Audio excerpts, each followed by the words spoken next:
This is a meditation for chaotic times to help calm the mind.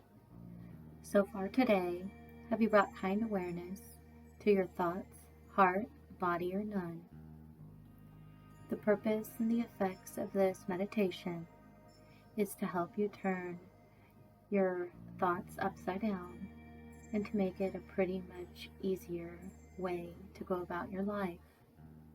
Most of our usual reference points that we look towards, granted, are disputed, from our jobs to our favorite restaurants to time with people we care about or closest are to. Many places around the world have been susceptible to major disruptions from natural or political upheavals. But for the most of us in Western societies, this is a very unfamiliar territory. So I wanted to share a mindfulness tool that you can use in times like this. When things have been extremely difficult, external situations, there are some we cannot change and will happen to all of us sooner or later. It could be something very personal, like the loss of a job or a loved one, or environmental crisis we felt helpless to change. This meditation will offer you a practice you can use when there's something unpleasant happening that you can't control. Instead of looking outside to feel better or safer, you can try something different and turn within. You can look for a place inside of you that is okay, a place of quietness and strength that isn't dependent on any external factors. Since this is based on a traditional mindfulness practice, the purpose is to make your usual unconscious stream of thoughts, emotions, and sensations consciousness. The way we feel and act is often hijacked by thoughts and feelings that happen so quickly we're not even aware of them. All of a sudden, we're upset or anxious or angry in a situation that needs our attention and care. The first step is noticing and naming. Make yourself comfortable if you haven't already, either by sitting or lying down, and close your eyes. Let your attention gently scan your body for physical sensations like cold or heat, or tightness or relaxation. Then start to notice any thoughts or emotions that may be passing through. Whenever you notice a thought or an emotion, you've already started the practice. You noticed. And once you notice, name what you noticed with one word, thinking or feeling or sensation. It's really important to notice any judgments or criticism of your efforts. Just add one of the labels. Congratulate yourself for noticing, and then watch for whatever comes next. This seemingly simple step of naming and noticing creates just a space between you and your experiences. You notice that thoughts and emotions begin, and if you let them be, they end. And you create a place where you can choose to follow them or not. Your second step is thinking all those thoughts are just thoughts. The next part is to do your best to notice and name all thoughts as just thoughts, and all emotions as just emotions. A thought about forgetting to pick up dinner on the way home, or a thought about loss of income, are just noticed and named.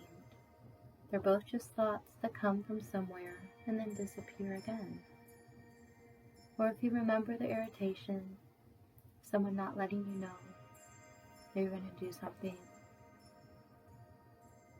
or treated you just the same as feeling lonely because you can't see somebody you care about. They're both just emotions that come from somewhere and then disappear again. So, what good does this practice do? It will help you notice the acts of thinking and feeling themselves instead of the content of individual thoughts and feelings. Thoughts and feelings of all sizes and shapes, from mild to overwhelming, come and go. Try it.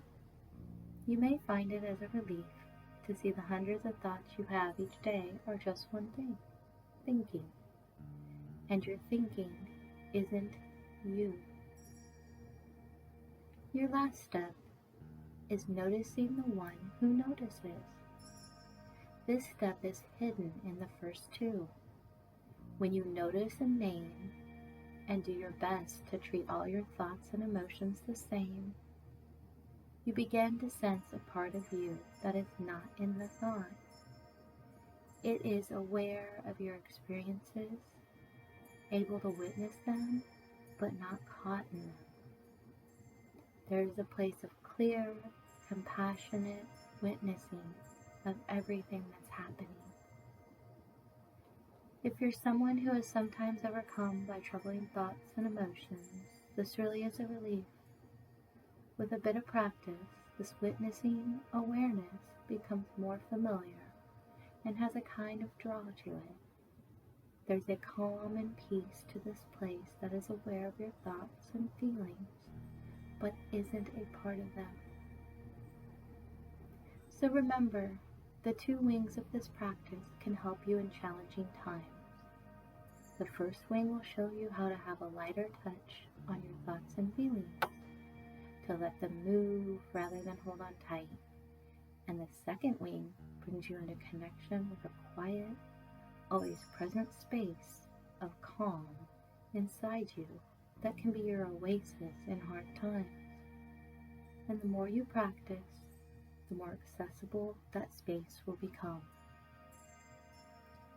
When you're ready, take a deep breath in and a deep breath out, and open your eyes. Take a moment to reflect and think about if you noticed a particular thought or feeling that was hard to label or move on from. And also ask yourself if you're able to sense the witnessing space that you noticed and named what was happening. And I wish you a great rest of your day.